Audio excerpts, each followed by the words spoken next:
Sports Kannada ವೀಕ್ಷಕರಿಗೆ ಸ್ವಾಗತ. ನಾನು ರೇಷ್ಮಾ ಶೆಟ್ಟಿ ಎಣ್ಣೆಹೊಳೆ. ಅಮ್ಮನ ನೆರವು ಅಕ್ಷರಕ್ಕೂ ನೆರಳಾಗಿದೆ ಶಾಸಕ ವಿ ಸುನಿಲ್ ಕುಮಾರ್.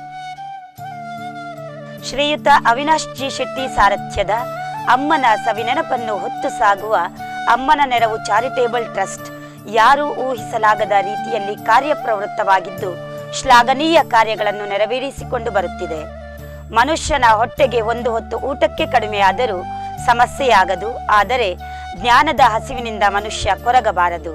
ಆ ನಿಟ್ಟಿನಲ್ಲಿ ಬಡ ವಿದ್ಯಾರ್ಥಿಗಳ ಪಾಲಿನ ಆಶಾ ಕಿರಣವಾಗಿ ಅವಿನಾಶ್ ರವರು ಅಮ್ಮನ ಹೆಸರಿನಲ್ಲಿ ಸಾವಿರಾರು ವಿದ್ಯಾರ್ಥಿಗಳಿಗೆ ಆರ್ಥಿಕ ಸಹಕಾರ ನೀಡುತ್ತಾ ವಿದ್ಯೆಗೆ ಪ್ರೋತ್ಸಾಹಿಸುತ್ತಿದ್ದಾರೆ ಎಂದು ಬೈಲೂರು ಜೂನಿಯರ್ ಕಾಲೇಜು ಸಭಾಂಗಣದಲ್ಲಿ ಗುರುವಾರ ನಡೆದ ಪಿಯುಸಿ ಹಾಗೂ ಎಸ್ಎಸ್ಎಲ್ಸಿ ವಿದ್ಯಾರ್ಥಿಗಳಿಗೆ ವಿದ್ಯಾರ್ಥಿ ವೇತನ ವಿತರಿಸುತ್ತಾ ಕಾರ್ಯಕ್ರಮದ ಅಧ್ಯಕ್ಷತೆಯನ್ನು ವಹಿಸಿದ್ದ ಹಾಗೂ ಉದ್ಘಾಟನೆಯನ್ನು ನೆರವೇರಿಸಿಕೊಟ್ಟ ಶಾಸಕ ಸುನಿಲ್ ಕುಮಾರ್ ಅವರು ಅವಿನಾಶ್ ಶೆಟ್ಟಿ ಅವರನ್ನು ಶ್ಲಾಘಿಸಿದರು.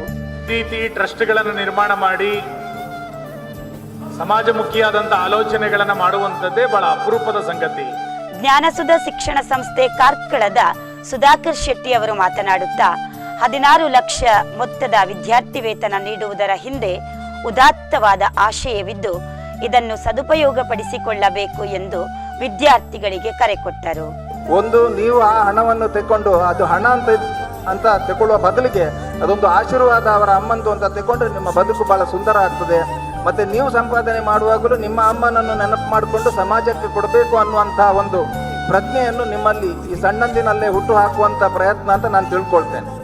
ಕಾರ್ಯಕ್ರಮದಲ್ಲಿ ಟ್ರಸ್ಟ್ ಅಧ್ಯಕ್ಷರಾದ ಅವಿನಾಶ್ ಜಿ ಶೆಟ್ಟಿ, ಉದ್ಯಮಿ ಚಂದ್ರಶೇಖರ್ ಶೆಟ್ಟಿ, ಕೃಷ್ಣರಾಜ್ ಹೆಗಡೆ, ಸುಮಿತ್ ಶೆಟ್ಟಿ ಬೈಲೂರು, ಲಯನ್ಸ್ ಅಧ್ಯಕ್ಷ ಪ್ರಶಾಂತ್ ಶೆಟ್ಟಿ, ಕ್ಲಾಸ್ 1 ಗುತ್ತಿಗೆದಾರ ಪ್ರಸನ್ನ ಶೆಟ್ಟಿ, ಜಯಪ್ರಕಾಶ್ ಶೆಟ್ಟಿ ಪೂನಾ, ಶಾಲಾ ಎಸ್ಡಿಎಂಸಿ ಅಧ್ಯಕ್ಷ ಸ್ಟೀವನ್ ಡಿಸೋಜಾ ಭಾಗವಹಿಸಿದ್ದರು.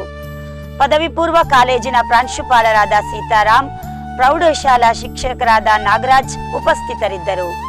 13 ಪಿಯುಸಿ ವಿದ್ಯಾರ್ಥಿಗಳಿಗೆ ತಲಾ 10,000, 32 ಎಸ್ಎಸ್ಎಲ್ಸಿ ವಿದ್ಯಾರ್ಥಿಗಳಿಗೆ ಹಾಗೂ 1 ಶಾಲೆಗೆ ತಲಾ 10,000 ನೆರವು ಕಾರ್ಯಕ್ರಮದಲ್ಲಿ ಹಸ್ತಾಂತರಿಸಲಾಯಿತು.